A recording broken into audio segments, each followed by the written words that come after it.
Assalamualaikum warahmatullahi wabarakatuh. Dilanjutkan materi berikutnya ialah mengenai ANAFA satu jalan dengan sel tak sama. Tujuan dari ANAFA satu jalan dengan sel tak sama seperti pada ANAFA satu jalan sel sama yaitu untuk melihat efek variabel bebas terhadap variabel terikat dengan membandingkan rata beberapa populasi. Kemudian persyaratan analisis masih sama seperti yang sebelumnya ya, yang sudah disebutkan. Yang pertama ialah setiap sampel diambil secara random dari populasinya. Yang kedua, masing-masing populasi saling independen dan masing-masing data amatan saling independen di dalam kelompoknya. Kemudian yang ketiga ialah setiap populasi berdistribusi normal atau sifat normalitas populasi terpenuhi. Yang keempat adalah populasi-populasi mempunyai variansi yang sama atau sifat homogenitas variansi populasi terpenuhi. Nah, ini langsung saja saya jelaskan pada contoh 13.5 saya ambil dari buku Prof. Budiono ya. Untuk lebih jelasnya langsung ke contoh soal. Nah, yang membedakan antara ANOVA satu jalan dengan sel sama dan sel tak sama tentu saja ialah pada jumlah sampel pada setiap sel. Langsung kita ke soal. Untuk melihat apakah ada perbedaan efek 3 metode pembelajaran, yaitu metode A, B, dan C, terhadap prestasi belajar, kepada kelas 1A diberikan pelajaran dengan metode A, kepada kelas 1B diberi pelajaran metode B, dan kelas 1C diberi pelajaran dengan metode C. Nah, dari sini dapat kita ketahui bahwa variabel bebasnya ialah tiga metode pembelajaran A, B, dan C. Maka kita punya variabel bebas satu yaitu metode pembelajaran. Variabel bebas adalah variabel yang mempengaruhi variabel terikat. Nah, variabel terikat dalam hal ini ialah prestasi belajar. Untuk kepentingan analisis secara random dari kelas 1A diambil 4 siswa, dari kelas 1B diambil 6 siswa, dan dari kelas 1C diambil 5 siswa. Diperoleh data sebagai berikut. Jika diambil tingkat signifikansi 5%, bagaimana kesimpulan penelitian tersebut? Diasumsikan semua persyaratan uji analisis variansi dipenuhi. Maka solusi yang pertama adalah rumusan hipotesis sama seperti sebelumnya. Yang kedua adalah alfa, ya sudah di soal 5%. Yang ketiga adalah statistik uji yang digunakan, yaitu F sama dengan RKA per RKG.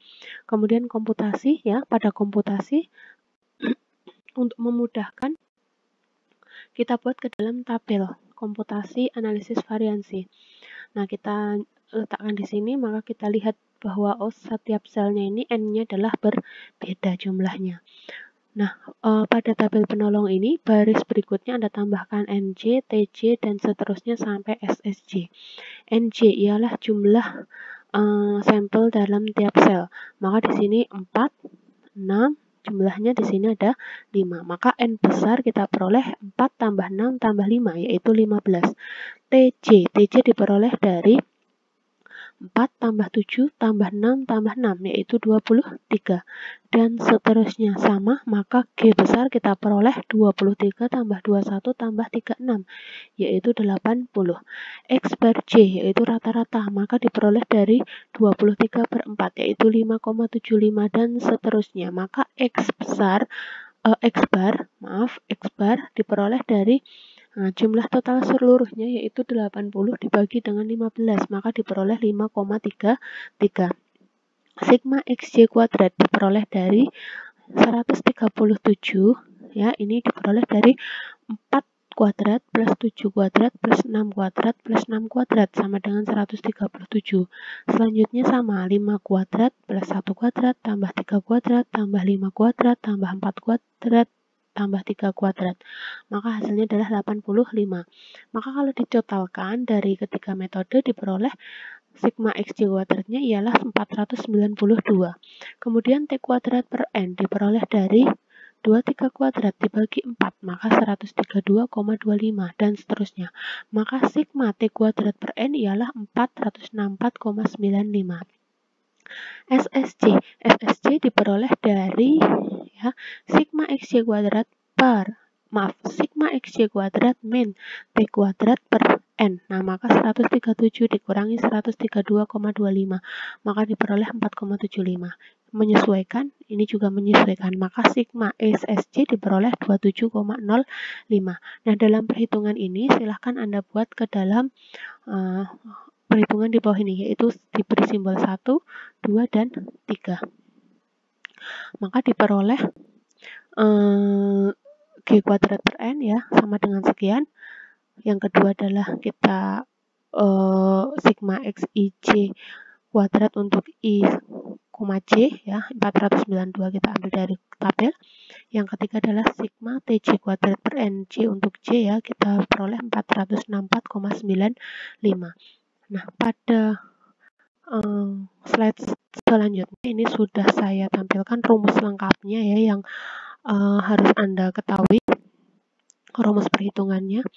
Nah, nanti JKA Anda cari dari 3 dikurangi 1, JKG diperoleh dari 2 dikurangi 3, JKT itu bisa dicari dari 2 min 1 atau JKA ditambah dengan JKG. Nah, untuk derajat bebas masing-masing A, G, dan T ialah sebagai berikut. Selanjutnya nanti Anda silahkan cari RKA dan RKG.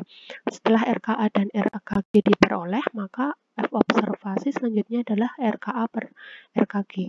Nah, perlu diketahui derajat kebebasannya ialah K-1 dan N-K. Nanti Anda cari pada tabel F. Nah, sini kita lanjutkan untuk perhitungan soal 13 titik. Berapa tadi? 13.5 ya. Nah, maka JKA diperoleh dari 3 min 1. Tinggal disubstitusikan hasilnya sekian. JKG diperoleh dari 2 min 3 hasilnya sekian. JKT diperoleh dari, nah boleh diperoleh dari nih, JKA ditambah JKG. Totalnya 65,33. DKA diperoleh dari K min 1.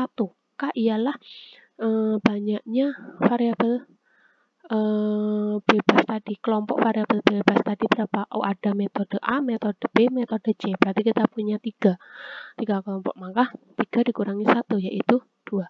DKG untuk derajat bebasnya ialah N besar min K. N besar berarti totalnya tadi adalah 15 dikurangi ada berapa kelompok? Ada 3, maka sama dengan 12. DKT yaitu dari N besar min 1, maka 15 min 1 yaitu 14. RKA selanjutnya diperoleh dari JKA per DKA, maka sekian kita peroleh. RKG diperoleh dari JKG per DKG, sekian kita peroleh. Maka F observasi diperoleh dari RKA per RKG, maka diperoleh 8,49. Nah, sama pada uji analisis variansi satu jalan dengan sel sama ya, Anda buat dulu rangkuman analisis variansi sebagai berikut. Ini tinggal dimasukkan nilai-nilai yang sudah dicari sebelumnya. Ya, maka di sini kita punya F observasi 8,49.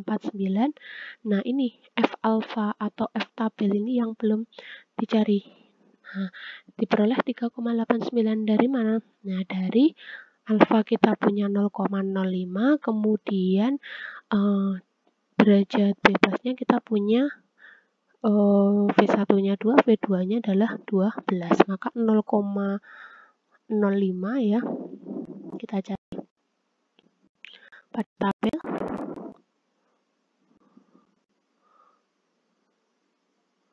Nah, di sini 0,05 2.12, maka kita peroleh 3,885 sekian. Kita bulatkan menjadi 3,89.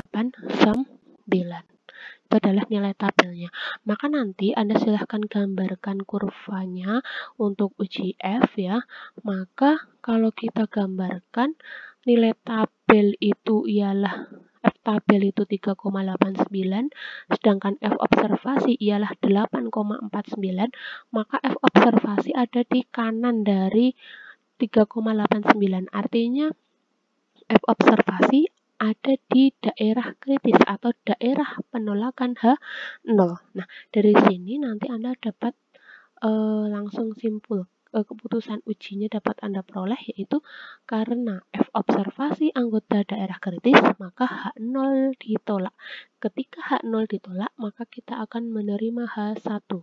Nah, artinya apa? Nah, disimpulkan tidak benar bahwa ketika metode pembelajaran atau metode mengajar memberikan efek yang sama.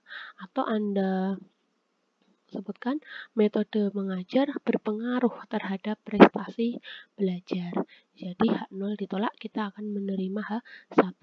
Nah, itu penjelasan untuk contoh dari ANAFA satu jalan dengan sel tak sama ya. Semoga dipahami dan bermanfaat. Terima kasih. Wassalamualaikum warahmatullahi wabarakatuh.